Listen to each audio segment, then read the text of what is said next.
निगरान वजीर मजहबी अमूर अनीक अहमद ने मंगल को मदीना मुनव्वरा में सऊदी हकाम, डीजी राब्ता आलम इस्लामी, कैटरिंग और रहायशी ग्रुपों के नुमाइंदों से मुलाकातें की हैं। निगरान वजीर मजहबी अमूर हज इंतजामात को हतमी शक्ल देने 5 रोज़ा दौरे पर सऊदी अरब पहुंचे हैं।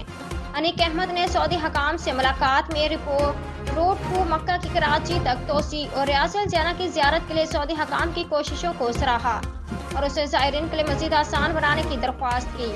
अनीक अहमद ने कहा कि इस साल मदीना मुनव्वरा मरकजिया में रहाइश के हसूल के लिए जल्द मुआहदे किए जाएंगे और परवाज़ों के शेड्यूल को जल्द हतमी बनाया जाएगा। निगरान वज़ीर मजहबी अमूर ने मदीना मुनव्वरा में हजाज के ज़िम्मेदार अदारे अदला के चेयरमैन असाम अब्दुल अजीज दिमाती से भी मुलाकात की।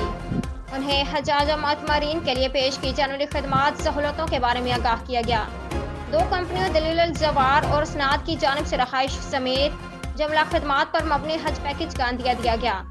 इस मौके पर डीजी हज अब्दुल वहाब सोमरू, डायरेक्टर मदीना ज़ियाउर रहमान और डिप्टी डायरेक्टर मदीना ज़ेगम नवाज भी मौजूद थे। निगरान वज़ीर बद को दारुल हुकूमत रियाज में सेक्रेटरी जनरल राब्ता आलम इस्लामी और सऊदी वज़ीर मजहबी अमूर डॉक्टर तौफीक बिन रबिया से मुलाकातें करेंगे। केवल इसी निगरान वफाकी वज़ीर सऊदी अरब के दौरे के आगाज़ में मदीना मुनव्वरा पहुंचे तो डीजी राब्ता आलम इस्लामी ने पुरतपाक इस्तकबाल किया।